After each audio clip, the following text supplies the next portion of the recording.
새해 복 많이 받으십시오. 민족의 화해와 협력의 소식을 전하는 정론 통일뉴스입니다. 2023년 1월 첫째 주 통일뉴스 주간 브리핑을 시작하겠습니다. 오늘 진행을 맡은 저는 홍인석입니다. 정부 각 부처를 출입하는 기자들과 함께 한 주간의 주요 이슈들을 정리해 보겠습니다.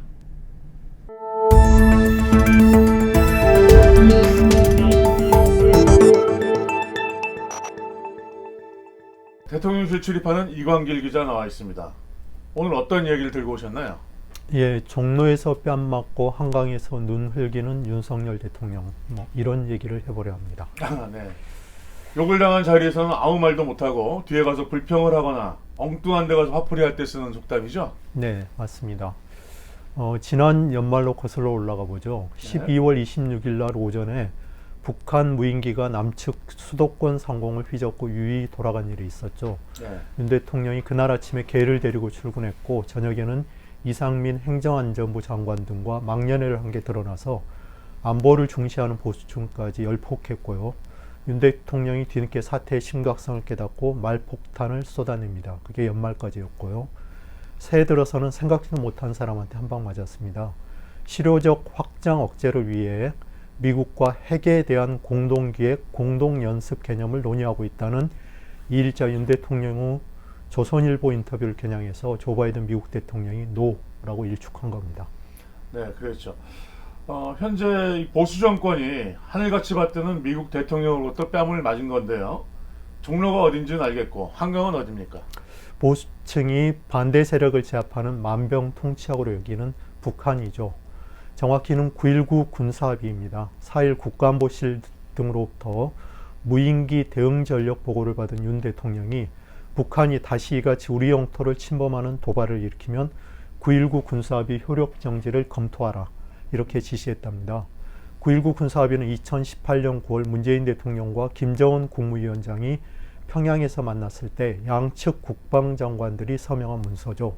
보수층이 이 합의를 아주 싫어해서 윤 대통령도 선거 기간 파기를 거론했고요. 뒤늦게 그 카드를 꺼낸 거죠. 네. 안보 자해 행위라는 비판도 많던데요. 객관적으로 보면은 그렇습니다. 9.19 군사합의는 정전협정을 보다 확대 강화한 겁니다. 정전협정은 군사분계선을 기준으로 남북 각각 2km 구간의 비무장지대를 설정해서 그 바깥쪽으로 군대와 무기를 밀려서 무력 충돌 위험을 낮춘 겁니다. 9.19 군사합의는 거기서 더 나아가서 육상에는 군사분계선으로부터 남북 각각 4km 구간을 완충구역으로 설정했고요. 동서해 해상에도 완충구역을 설정하고 공중에도 일종의 비행금지 구역을 선포한 겁니다. 군사분계선 부근에서 상호 비방 행위도 금지했고요. 네, 그 합의가 사문화되면 군사분계선 부근에서 상호 비방이 재개되고 서해상에서 양측 함정들이 맞붙을 가능성이 커지게 되는 거죠? 네, 바로 그렇습니다. 지난해 3월에 이미 북미 간의 모라토리엄, 중국 표현으로는 쌍중단이 파기됐고요. 이번에는 남북 간 군사합의가 휴지 조각이 될 위험에 처한 거죠. 네, 9.19 군사합의까지 없어지면 한반도 평화관리는 어떻게 되는 겁니까? 정전협정만 남게 되는 겁니다. 올해로부터 70년 전인 1953년 7월 27일 체결된 그 협정에 따른 정전관리체계로 돌아가는 거죠. 마침 지난해 연말인데요. 12월 30일 유엔사가 느닷없이 페이스북에 핑크폰을 공개했습니다. 핑크폰이 뭔가요? 유엔사와 북한군 간에 설치된 유선전화입니다. 각각 유엔군 사령부 일직 장교 사무실, 북측 판문각에 한 대씩 있다고 합니다. 전화기 색깔이 핑크여서 핑크폰이라고 불립니다. 네. 유엔사가 페이스북에 올린 글을 읽어드리죠. 유엔사는 2022년에도 대북 통신선을 365일 24시간 유지하였습니다. 핑크폰이라 불리는 직통전화를 이용해 98건의 통지문을 전달하고 1일 위에 통신 점검을 실시함으로써 중요한 정보를 적시에 공유하였습니다. 이렇게 알렸습니다. 지난해 한반도 정세가 극한 대결로 치달았지만 유엔사가 북한국과 연락을 취하면서 정전체제 관리를 했다는 뜻입니다. 네. 오늘 아침 새로운 뉴스가 나왔던데요. 국방부가 북한 무인기가 용산 상공까지 왔다는 야당 의원의 지적이 맞다고 뒤늦게 확인했다더군요. 네, 맞습니다.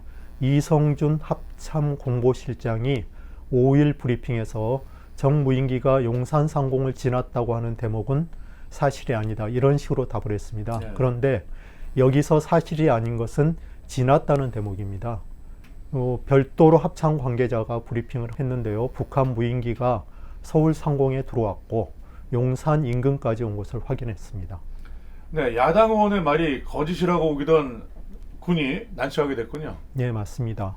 무인기가 들어온 날이 12월 26일이고 사흘 뒤인 29일에 윤 대통령이 국가안전보장회의 상임위원회 회의에 참석했습니다. 그날까지도 군은 무인기가 서울까지는 안 왔다고 강변했습니다. 그런데 거짓말로 드러난 거죠. 네, 그렇죠. 네, 결과적으로 오보를 낸 국방부 출입 기자들이 아주 열받았습니다. 5일 국방부 브리핑에서 한 기자가 이렇게 지적했습니다. 대통령이 거짓말 잘하니까 이해는 하지만 우리 국방부는 국민들의 생명과 안전을 지키고 있는데 왜 국민들에게 거짓말 보고를 하느냐. 그것에 아침에 분노가 나와서 이런 식으로 얘기를 했습니다. 네, 국방부는 어떻게 답변했나요? 보통 전하규 국방부 대변인이 답변을 하는데 그 옆에 서 있던 이성준 합참 공보실장이 대신 나섰는데요. 이렇게 한마디 했습니다. 질문 끝나셨습니까? 네, 그렇군요. 네, 오늘 여기까지 듣겠습니다. 예.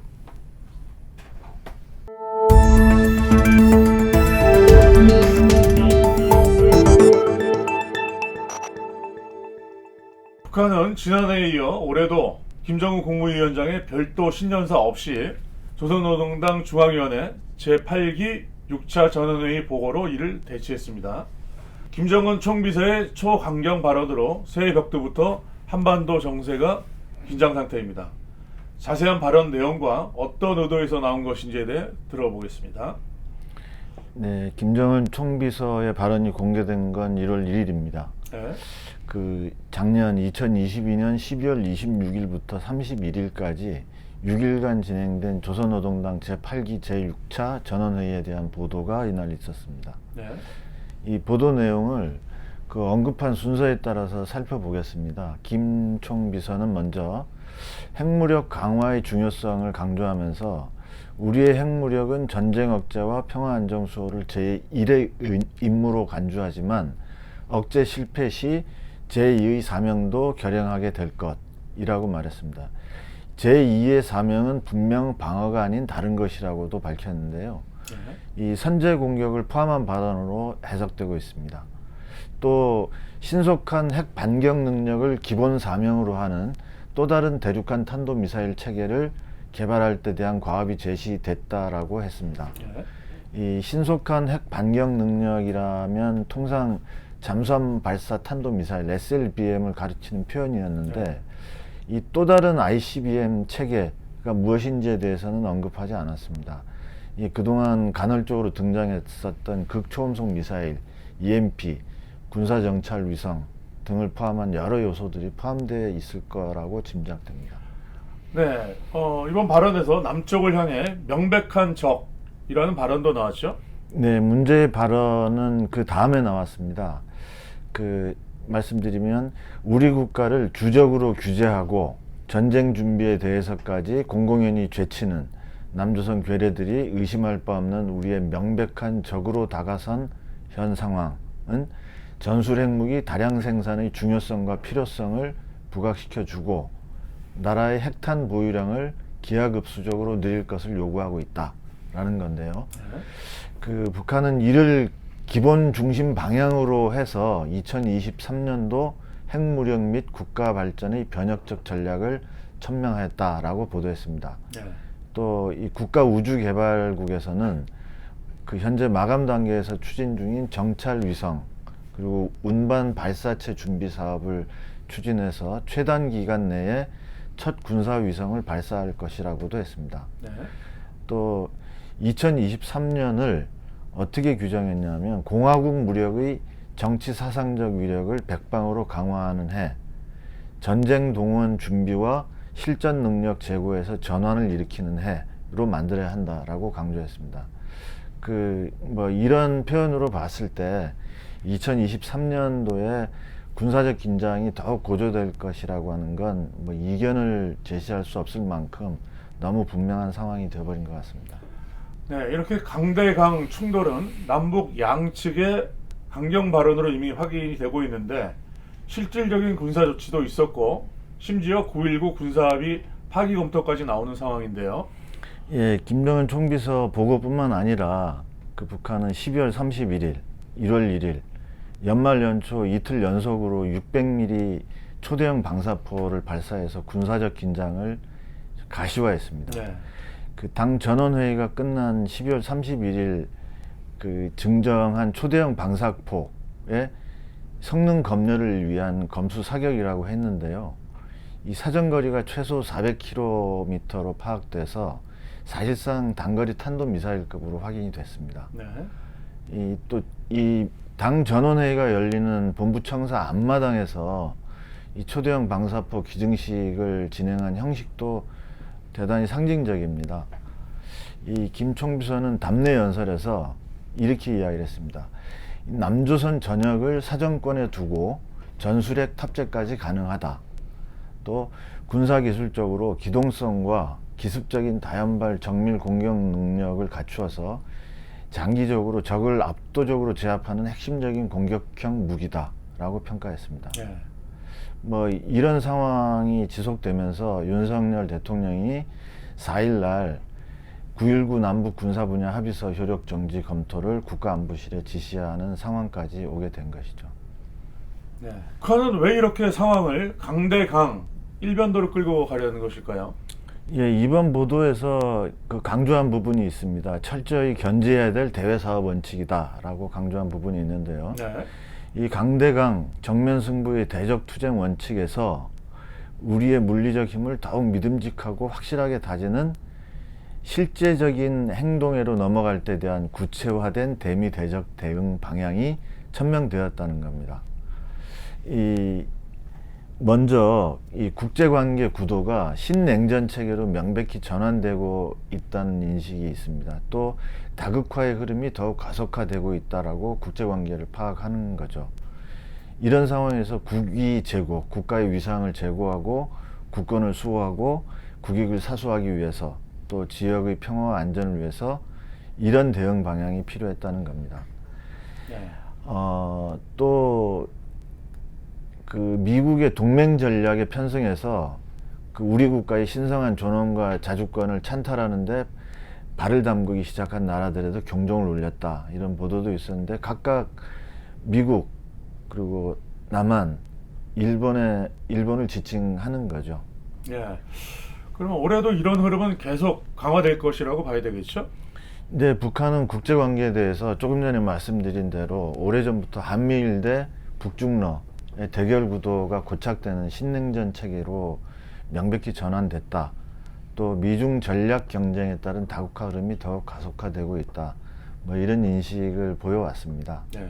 또 이런 국제관계를 적극 활용한다는 입장인데 핵 확전의 현실성 그리고 그 위험성을 계속 상기시키고 있습니다.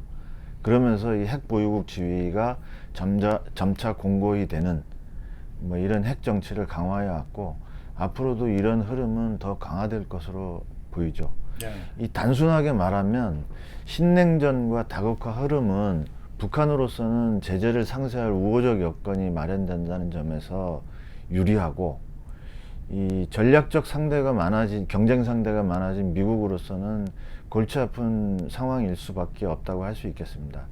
이 핵 확전의 위험성과 현실성이 구체화될수록 미국이 받는 압박은 더욱 강해질 수 있다고 보겠습니다. 네.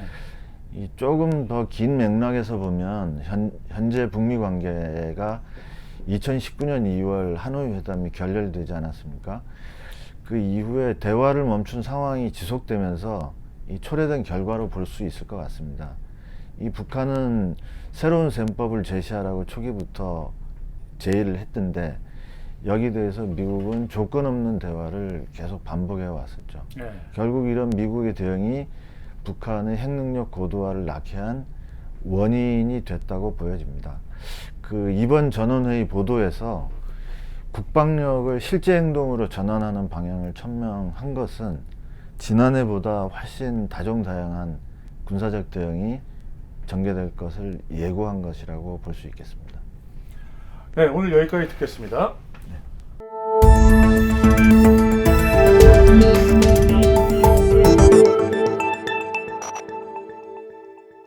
외교부 출입하는 김치관 기자 나와 있습니다. 새 외교부 첫 소식은 무엇인가요? 네, 새해 첫날에 북한이 600mm 초대형 방사포를 발사했지 않습니까? 네. 이에 대해서 한미일 대북정책 수석 대표들이 즉각적으로 유선 협의를 가졌습니다. 네, 늘 발빠른 대응인 것 같은데요. 그러나 늘 별 내용이 없었는데 이번엔 뭔가 좀 다른 내용이 있습니까? 역시 뭐 강력 규탄한다라든지 뭐 안보리 결의를 다수 위반했다든지 대화 의문은 열려 있다든지 똑같은 말을 반복했습니다. 약간 다른 대목은 삼국 수석 대표는 오늘 노동당 중앙위 전원회의 학대 회의 결과 발표를 통해 북한에 대한 고립 압살 책동에 대응하여 소위 자의적 국방력 강화에 박차를 가할 것이라고 한 것은 어불성설이며 이는 국제사회에 대한 도전이며 정세를 악화시킬 뿐이다. 이렇게 이제 그날의 상황을 좀 비판했고요. 또 한 대목은 북한이 극난의 경제 상황 속에서 주민의 고통을 경감시킬 수 있는 유일한 방법은 국제사회 전체가 촉구하는 바와 같이 도발을 중단하고 대화로 복귀하여 국제사회와 교류를 회복하고 핵미사일 고도화를 위해 탕진하고 있는 자원과 자금을 민생 안정에 사용하는 것이라고 강조했습니다. 네, 그 북한의 핵과 미사일 자금을 민생에 쓰라고 하는 한미일 수석 대표들의 지적이 의미가 있으려면 그럴 수 있는 여건을 마련해줘야 되는 거 아닙니까? 그렇습니다. 이제 북한의 국방력, 핵무력 강화 정책에 대해서 중국과 러시아는 대체로 이해한다는 분위기입니다. 뭐 대규모 한미 합동 군사 연습이라든지 또 미국의 전략 자산은 한반도 인근 전개 이런 것들에 맞서기 위한 북한의 맞대응은 뭐 일방적으로 너희만 하지 말아라 이렇게 할 수 없다는 거죠. 네, 올해 봄에도 대규모의 한미 합동 군사 연습이 예고되어 있는데 자칫 군사적 충돌 상황이 일어나지는 않을까요? 남북이 이제 지금 강대강으로 치닫고 있어서 그런 우려가 제기되고 있는 것이 사실입니다. 네, 뭐 심지어 윤 대통령은 뭐 확전도 불사한다 이렇게 했지 않습니까? 그렇죠. 뭐 물론 그렇다고 해서 윤 대통령 마음대로 이렇게 군사 행동이 할 수 있는 것도 한계가 있게 마련입니다. 왜냐하면 한미합동 군사훈련 지휘권이라든지 전시작전권의 최종 결정권자는 미국에 있습니다. 그래서 그렇죠. 미국이 확전을 달가워하지 않는 한 미국이 오히려 브레이크 역할을 하지 않을까 이렇게 봅니다. 네, 우리나라의 운명을 아직도 미국에 맡겨두고 있다는 사실이 씁쓸하기만 합니다. 또 다른 현안은 무엇이 있나요? 예, 외교부가 강제징용 문제 공개 토론회를 12일 국회의원회관 대회의실에서 개최한다고 발표를 했습니다. 네, 뭐 지난 7월부터 9월까지 4차례에 걸쳐서 민관 협의회에서 의견을 수렴했는데요. 이번엔 좀 더 확장된 의견 수렴 과정이라고 이렇게 말했습니다.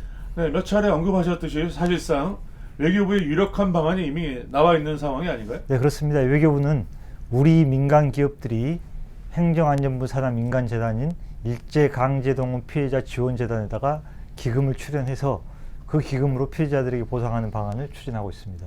네, 이러한 방안이 실제 추진이 되고 있습니까? 이제 유력한 안이라고만 되어 있는데 사실 따지고 보면 실제로는 추진되고 있습니다. 네. 일제강제동원 피해자 지원재단은 이제 원래는 피해자 보상을 할 수 있는 그런 규정이 없습니다. 근데 그 정관을 수정해서 지금 변경안을 행정안전부에 이미 신청을 해둔 상태입니다. 실제로 진행하고 있는 거죠. 네. 네, 지금 한국의 대법원이 배상하라고 한 피고인 일본 기업은 배상을 거부하고 있고 우리 기업들이 민간재단에 기금을 출연해 배상하는 방안이라는 게 뭔가 맞지 않는 것 같은데 그렇죠. 네. 피해자 측은 이를 수용할 수 있을까요? 그래서 이제 양금덕 할머니를 비롯해서 피해 당사자들 그리고 또 이제 소송 대리인들 관련 시민단체들은 모두 반대 입장을 분명히 밝히고 있습니다. 네. 예, 뭐 일본 당국과 기업이 사죄하고 일본 기업이 배상을 하라고 이렇게 요구하고 있습니다. 네, 이미 외교부는 이런 유력안을 가지고 있는데 이번 공개 토론에는 어떤 의미가 있습니까? 이번 토론회의 발제자로 이제 외교부 아태국장과 지원재단의 이사장이 나설 것으로 이렇게 알려져 있습니다. 네. 이미 이제 외교부 유력안들을 진행하겠다는 이런 뜻으로 볼 수 있는 겁니다. 다만 이제 여러 의견 수렴 절차를 폭넓게 걸쳤다 이런 것을 보여주기 위한 절차적 요식 행위가 아닌가 이렇게 보입니다. 특히 이제 이번 토론회를 외교부가 한일 의원연맹과 공동 주최합니다. 그러니까 이것은 의원들의 모임입니다. 네. 그래서 여야 다 모여 있는 이런 국회 쪽을 끌어들여서 모양새를 갖추는 것으로 보입니다. 네. 실제 공개 토론회에서 격렬한 논쟁이 일어날 수도 있겠네요. 그렇습니다. 피해자 측이나 뭐 방청객들 또 야당 의원들 중에서도 강한 비판이 나올 가능성이 높습니다. 뭐 외교부로서는 이런 반발이 꼭 나쁜 것만이 아닐 수도 있습니다. 왜냐하면 이렇게 이제 우리가 반발을 무릅쓰고 우리 방안을 강행하니 너희들도 좀 성의를 보여라, 이렇게 일본 측을 압박할 수 있는 카드로 사용할 수 있다는 겁니다. 일본 측의 성의는 무엇을 의미합니까? 예, 처음에는 우리 정부가 일본에게 수출 규제를 풀어라. 원래 이제 이 대법원 판결 때문에 수출 규제를 하지 않았습니까? 그렇죠. 이른바 소부장 네. 이런 걸 했는데요. 그래서 이제 그 요구를 했는데 일본에서 아예 상대를 안 해줬습니다. 대꾸를 안 하니까 다시 입장을 바꿔서 강제징용에 대한 일본 정부의 사과를 통해서 좀 성의를 보여달라, 이렇게 요구하고 있습니다. 그런데 이제 일본 정부는 일단 우리 정부가 어떻게 하는지 지켜본 다음에 그 다음에 우리가 할 수 있는 게 있다면 하겠다, 이런 식으로 아직은 확약을 안 해주고 있는 것 같습니다. 네, 아무런 약속도 해주지 않고 있다는 거죠? 현재로서는 그런 것 같습니다. 네. 그렇다면 우리 정부도 일본 측에 일방적으로 유리한 방안을 격심한 반대를 무릅쓰며 굳이 먼저 내놓을 이유가 있을까요? 글쎄요, 일반적으로 생각하면 그게 참 미스테리죠. 네. 그럴 이유가 없는데요. 아마도 윤석열 정부가 문재인 정부에서 해결하지 못했던 한일 관계 개선이라는 이런 성과를 보여주고 싶어 한다는 거, 이런 게 있는 것 같고요. 또 이제 일각에서는 이런 전언들이 있습니다. 윤석열 대통령이 일본을 방문해서 한일 정상회담을 굉장히 하고 싶어 한다, 이런 전언도 있습니다. 네, 지켜봐야겠지만 참 이해하기가 힘들군요. 예, 원래 한일 관계는 이제 일본이 과거사 문제를 부인하고 있기 때문에 해법을 찾기가 굉장히 어렵지 않습니까? 그렇죠. 그리고 또 자칫 잘못하다가는 사회적으로 큰 후폭풍이 일 수 있는 이런 사안입니다. 현재 윤석열 정부가 너무 급하게 서두르고 있어서 국민적 저항에 부딪힐 가능성도 충분히 있습니다. 네, 잘 들었습니다. 외교부 출입하는 김치관 기자였습니다. 네, 통일뉴스 주간브리핑 여기서 모두 마치겠습니다. 시청해 주셔서 대단히 감사합니다. 올 한 해에도 통일뉴스에 늘 아낌없는 성원과 격려 부탁드립니다. 다음 시간에 다시 뵙겠습니다.